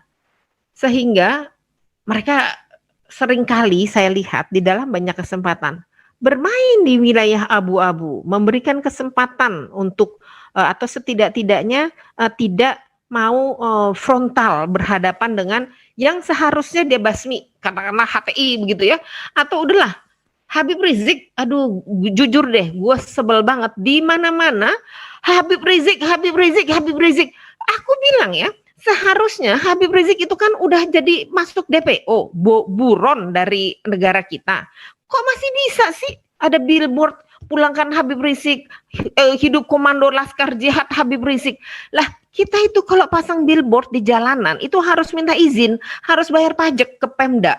Lah, gimana sih? Bukannya cuma di Jakarta, aku pergi ke Bandung ada juga Habib Rizik, pergi ke Semarang ada juga Habib Rizik. Lah, nurunin begini aja kok nggak bisa? Saya bahkan pernah tuh pas di Bandung ya, pas lagi jalan mau cari batagor gitu, lah lewat Habib Rizik, itu bambunya tuh mau tak tarik, tak goyang-goyang, sialannya kuat nggak copot. Diketahui sama teman-teman. Tapi itu salah satu contoh apa? Penegakan hukum. Masa sih gitu aja nggak bisa, gitu kan? Nah, perlu ini ada penegakan hukum. Penegakan hukum yang pemerintah mengambil keputusan, MK, MA pengambil keputusan. Yang menegakkan hukum siapa? Polisi. Polisi harus menegakkan hukum. Kalau misalnya sudah membahayakan kedaulatan negara, tentara turun tangan. Gitu dong. Masa ini polisi sama tentara ngurusin COVID, udah pakai masker apa belum? Udah pakai hand sanitizer belum? Yalah, itu mah cemen-cemen. Ada masalah-masalah lebih berat di negara ini yang harus segera dilakukan. Kira-kira begitu Bapak Ibu. Mohon maaf kalau saya membosankan. Makasih banyak Gus Ayutis dan Gus Makmun yang memberikan kesempatan untuk kita ketemu siang ini. Makasih. Mantap sekali Breni penjelasannya dan jawaban dari pertanyaan kami. Ini buat pertanyaan yang terakhir nih buat Bang Donald nih. Kan kita melihat bahwa biasanya yang kayak di kader itu kan buat maba-maba. Nah, Mas Donald ini kan kebetulan dari UIN Jakarta. Bagaimana buat pencegahannya atau buat agar para mahasiswa ini nggak terjerumus dalam intoleran ataupun dalam pemahaman-pemahaman yang dalam tanda kutip misalkan dari HTI ataupun dari Salafi seperti itu, terutama di kampus-kampus Islam. Terima kasih Mbak Husni. Saya ingin ini ya membawa ini lebih jauh lagi, meskipun kadangkala HTI memang yang paling nampak sekarang ya, tapi ada juga kelompok-kelompok yang berbahaya misalnya, karena di sekitaran UIN ada beberapa tahun lalu kan nggak salah, itu kan ada mahasiswa yang kedapatan menjadi bagian dari HTI malah, tapi kelompok yang berbait ke ISIS, karena banyak juga ternyata di Indonesia yang lebih keras sebenarnya dari ketimbang HTI.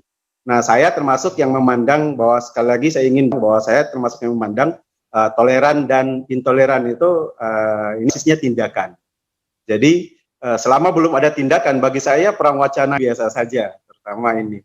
Cuma kadangkala, makanya saya sependapat dengan kata Pak Amin Muzakir, kata Bu Reni tadi bahwa misalnya melakukan tindakan atau upaya hukum terkait dengan kelompok-kelompok yang wacananya sebatas dengan wacana pikiran, saya kira itu justru riskan. Saya sependapat dengan itu. Karena hasil diskusi saya dengan teman-teman yang kebetulan ini program doktoral loh di Sekolah Pasca Sarjana, saya punya teman itu pernah diskusi juga, saya undang itu debat makalah terkait dengan konsep yang tawarkan khilafah, karena setiap masuk kampus setiap Jumat bawa buletin HTI. Setiap masuk, ini Pasca Sarjana loh anak ini, magis teman saya sekelas itu. Tapi saya bertemu dengan dia. Nah, saya diskusi cukup panjang juga bahwa sorry Pak Donald, itu bagaimana dengan dia. Kebetulan juga dia termasuk yang kelompok yang agak elit di AT, kan di kelompok AT itu ada yang sekedar pion-pionnya, ada yang agak elit juga. Dia termasuk yang meskipun nggak terlalu tinggi elitnya tapi cukup elit. Karena dia alumni Libya kalau salah, alumni Libya satunya. Nah, di situ saya sampai dapat bahwa dia punya pandangan gini loh, bahwa kenapa saya tanya gini, kenapa Anda tidak ikut aja di NU? Dia mantan santri ternyata, santri di ini pesantren salaf.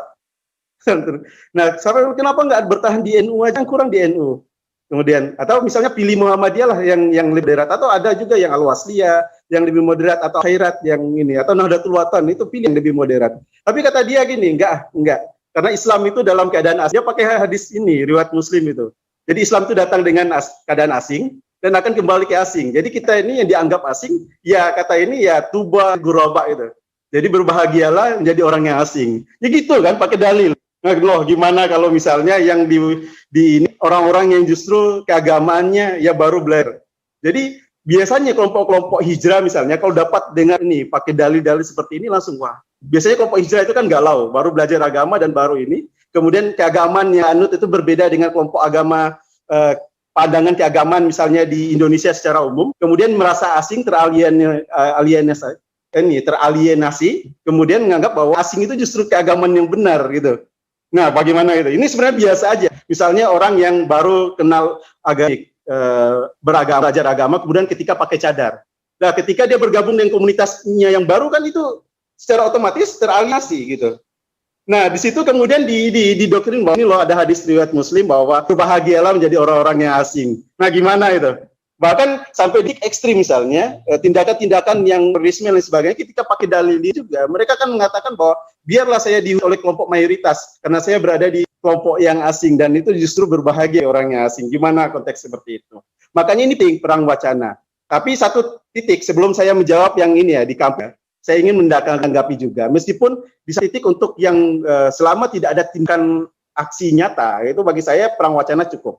Makanya influencer penting juga untuk tetap didorong untuk mengeluarkan kontra narasi dan sebagainya.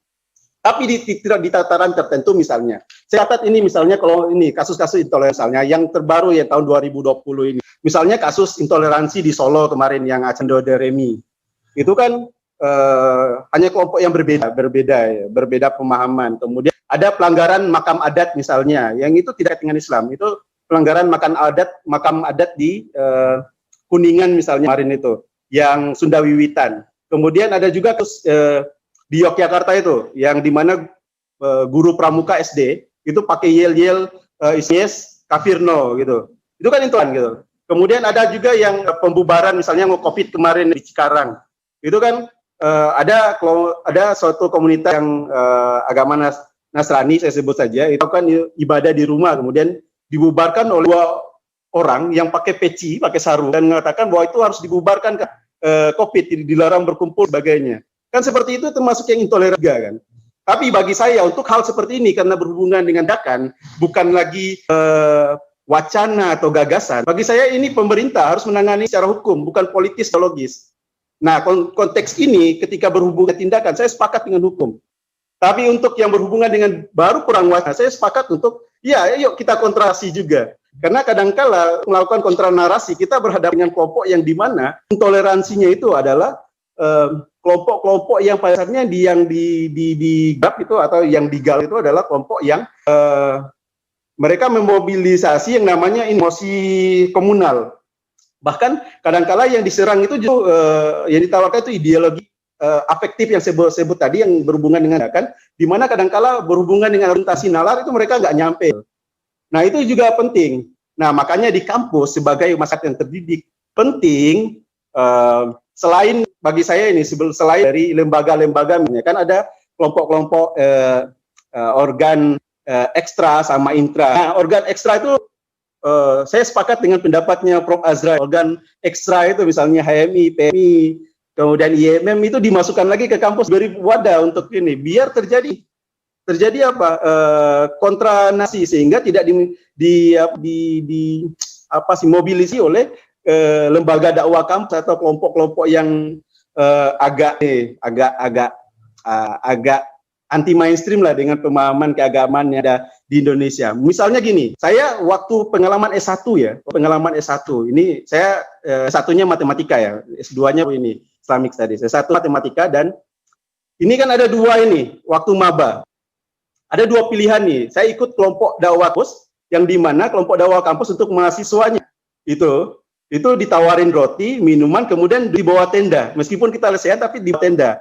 Tapi di satu sisi kelompok yang ini, kelompok yang tingkat yang pakai yang BEM Senat dan HMI matematika itu justru kita ditawarkan ada itu disuruh panas-panasan juga. Otomatis banyak loh teman saya yang memilih yang ini tawaran kelompok dakwah kampus itu ketimbang yang panas-panasan. Karena di dakwah kampus itu ditawarkan kasih minum, kasih roti, kasih makan, dielus-elus, nggak dibentak-bentak sebagainya. Bayangkan segitunya, itu masifnya saya kira. Itu penting bahwa harus ada upaya minimal menyeimbangkan.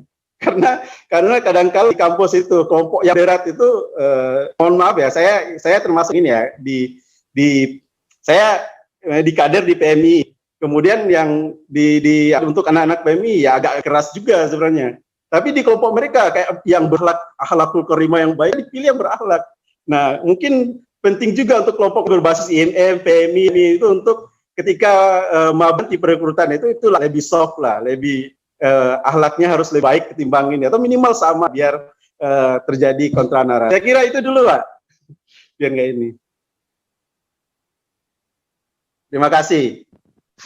Baik, terima kasih Bang Donald. Nah, kita menuju ke akhir acara. Jadi walaupun memang pada dasarnya diskusi ataupun pembicaraan terkait intoleransi sudah banyak, namun intoleransi sendiri pun masih menyebar luas di Indonesia, khususnya mungkin karena ini ya, bergeraknya di akar rumput dan juga pengkaderannya dilakukan secara masif juga.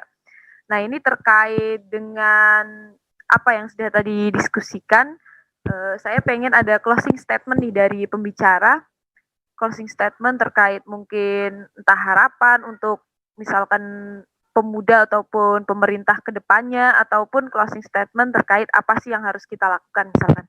Nah, untuk yang pertama nih saya pengen dari Bu Reni Suarso nih, closing statement-nya Bu.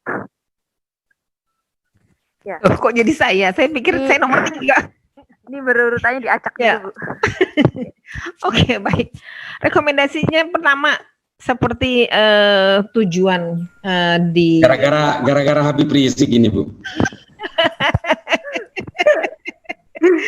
Benar-benar ini. Tujuan dari webinar ini kalau saya baca di Tor kan mau bikin rekomendasi. Maka satu, lakukan rekomendasinya. Rekomendasi itu kita harus mapping lah, mengidentifikasi kemana target yang kita mau berikan rekomendasi kan. Tentu yang pertama pemerintah, tapi pemerintah ini kan juga luas ya, nanti bisa diidentifikasi lagi lebih detail ke kementerian apa misalnya atau apa. Terus poin yang kedua jelas kampus. Kampus kami sangat berharap mendapatkan bantuan nih dari teman-teman, terutama teman-teman dari NU dan semua masyarakat Indonesia yang punya pemikiran terbuka, terutama dari kelompok-kelompok Muslim. Walaupun ini kelihatannya casingnya saya nggak Muslim ya, tetapi saya Muslim. Nah, itu untuk sama-sama ini bukan cuma counter narasi, tetapi juga konkret untuk bergerak. Dan yang poin ketiga, concern saya adalah mahasiswa saya di kampus, di UI, maupun teman-teman lain. Saya punya jejaring dengan 45 PTN PTS yang dosen-dosennya mirip-mirip saya begini, concern dengan apa yang terjadi di kampus. Bagaimana kampus itu menjadi ajang kaderisasi dari gerakan-gerakan tersebut lah. Jadi intinya terakhir rekomendasi konkret untuk bagaimana kita merebut kembali generasi muda Indonesia untuk menjadi benar-benar generasi muda Indonesia, bukan muka casingnya Indonesia tetapi pemikirannya gitu ya Timur Tengah gitu kan. Ya, tapi saya juga pada saat yang sama tidak ingin casingnya Indonesia terus pemikirannya Western, pemikirannya Indonesia casingnya Indonesia pemikirannya sangat Asia Timur. Enggak lah, kita orang Indonesia pemikirannya Indonesia berakar kepada tradisi budaya Indonesia seperti itu, yang sangat berbeda dengan negara-negara lain dan sudah terbukti bahwa kalau nggak terbukti Indonesia ini udah bubar dari zaman dulu kan. Ya kira-kira begitulah sederhananya, tapi detailnya mari kita diskusi setelah webinar ini. Terima kasih. Ya, makasih Bu Reni. Terus yang selanjutnya ini closing statement dari Mas Donald nih. Silakan Mas Donald. Oh ya, terima kasih. Saya sama seperti tadi, saya ingin bilang bahwa yang perlu kita antisipasi adalah, saya ingin mengutip apa yang disampaikan oleh Sandra Hamid, ini seorang aktivis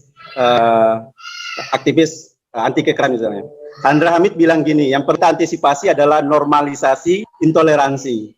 Jadi jangan sampai ketika terjadi pembiaran di mana kelompok ada kok yang menyerang karena berbeda paham, ada kelompok menolak pembangunan rumah ibadah dan sebagainya. Ketika tadi pembiaran sehingga masyarakat menganggap itu hal biasa, dan yang dimaksud dengan normalisasi intoleransi. Nah, saat ini saya kira kondisi kita lagi COVID kan, otomatis ekonomi itu lagi lesu, masyarakat ekonominya lagi lesu dan sebagainya. Nah, hasil riset saya, tesis saya kan membahas tentang agama dan budaya perdamaian. Hasil riset saya terkait perjumpaan antara tiga agama ya, Islam kan sama Hindu.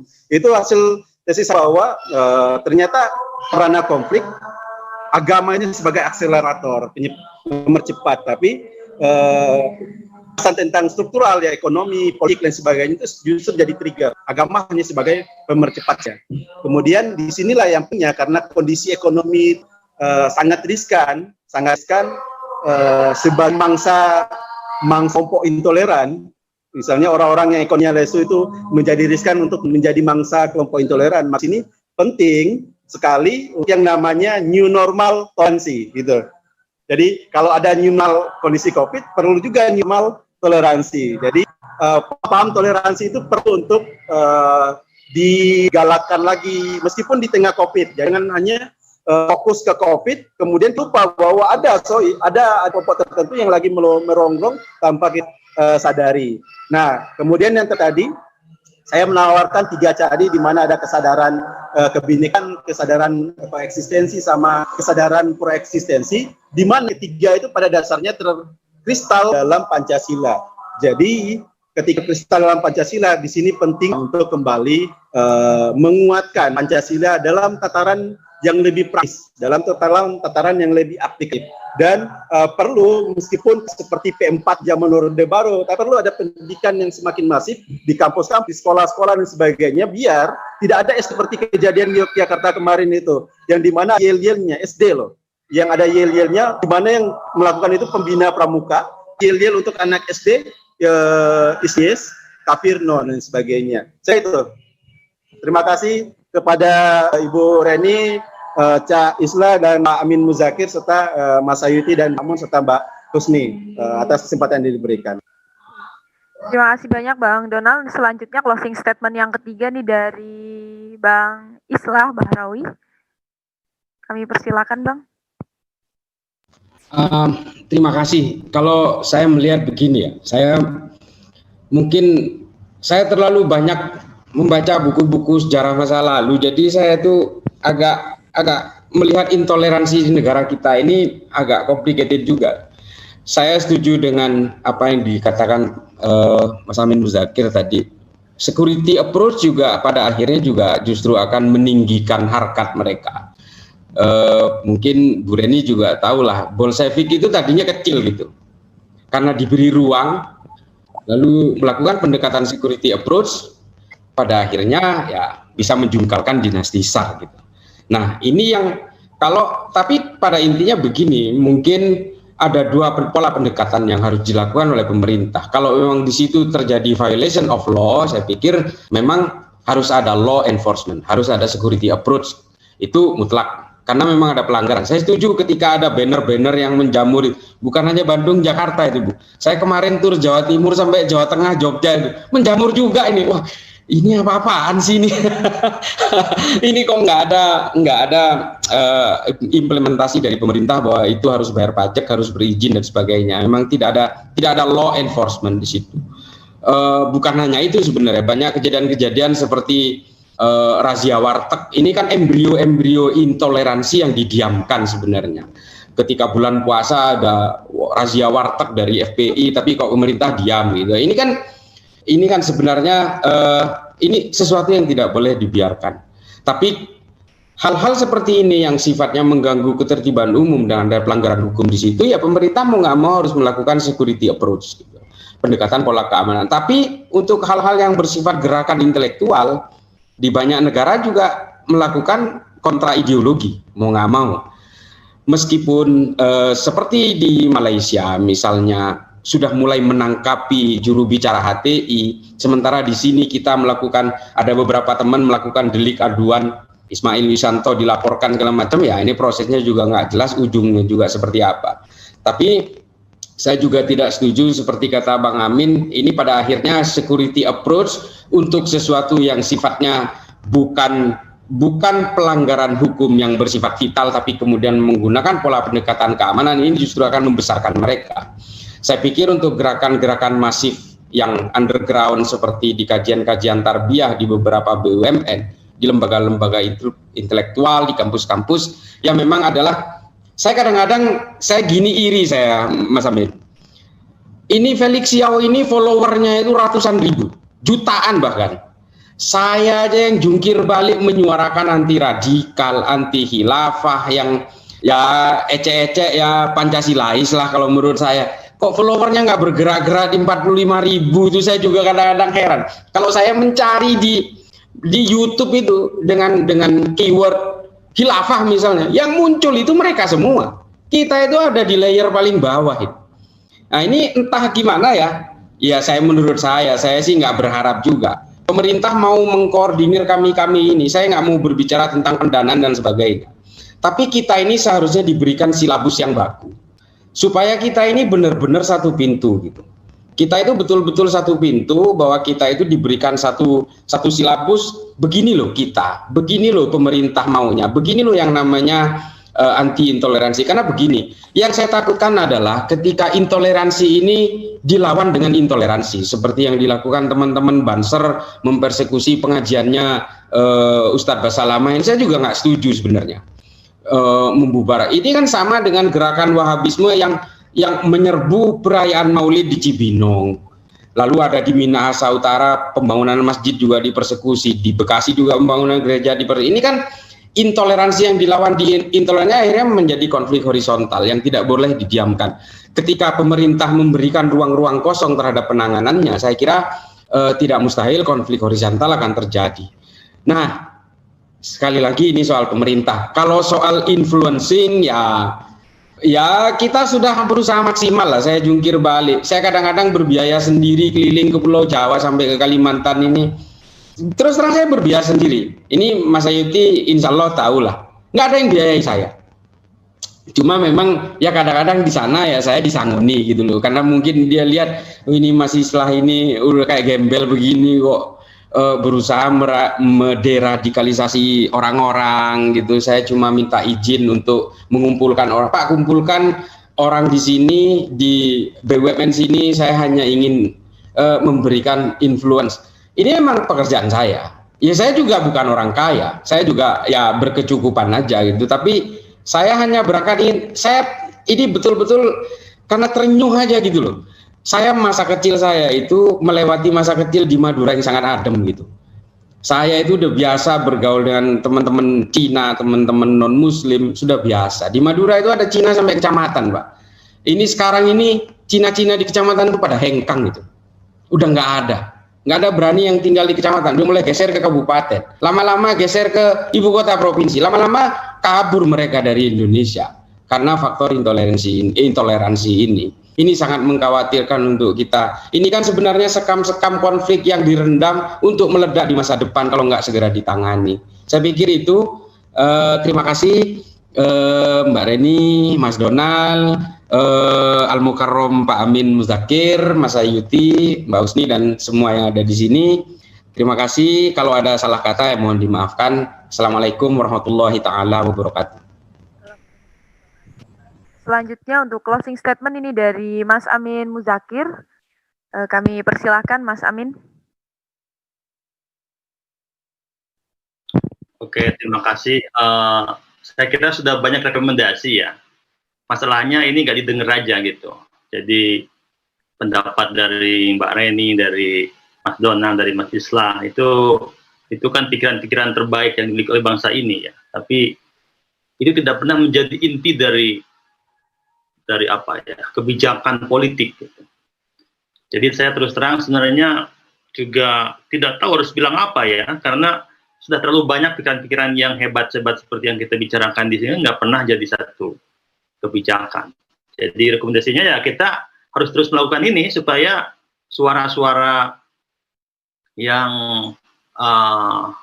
mau memperbaiki, mau mengkoreksi kesalahan atau hal yang buruk dari bangsa ini bisa terus menjadi satu arus ya yang membesar dan membesar. Nah,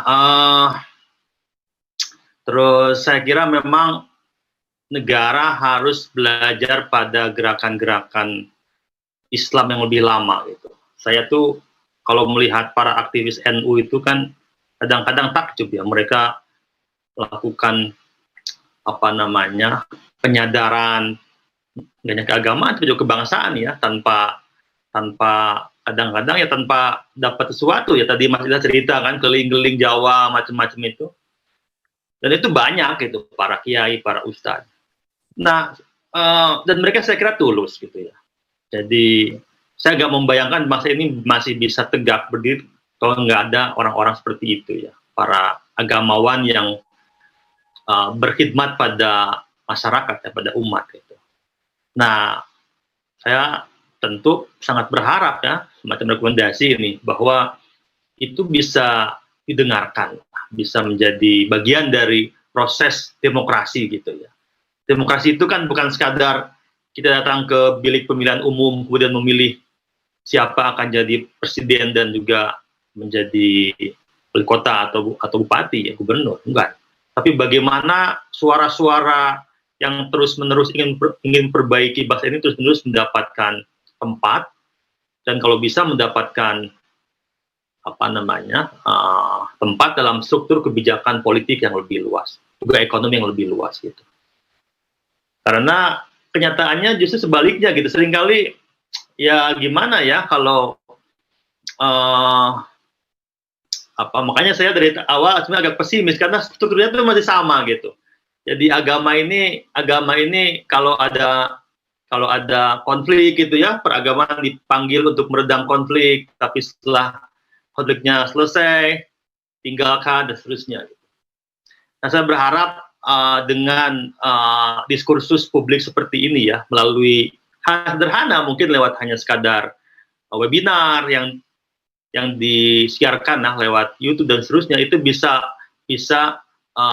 menambah kekuatan suara-suara ini supaya bisa lebih dengar oleh banyak orang ya, dan mengaruhi kebijakan politik yang lebih luas. Saya kira itu Mbak Husni. Terima kasih. Wassalamualaikum warahmatullahi wabarakatuh. Waalaikumsalam warahmatullahi wabarakatuh ya. Terima kasih sekali buat pembicara dari Bang Islah, Bu Reni, Mas Amin, dan Bang Donald yang sudah bergabung dan sudah memberikan materinya di acara webinar series ini dalam tema fenomena intoleransi dalam beragama dan bernegara. Saya selaku moderator, mohon maaf bila banyak kata yang kurang berkenan atau salah kata. Kami pamit mohon undur diri, sampai bertemu di acara webinar series selanjutnya. Panjang umur semua hal baik. Wassalamualaikum warahmatullahi wabarakatuh. Waalaikumsalam warahmatullahi wabarakatuh. Terima kasih Cak Islah, Mas Donald, Mas Amin, Mbak Reni sudah meluangkan waktunya dan memberikan ilmu banyak kepada kita. Semoga sehat selalu semuanya. Amin. Amin.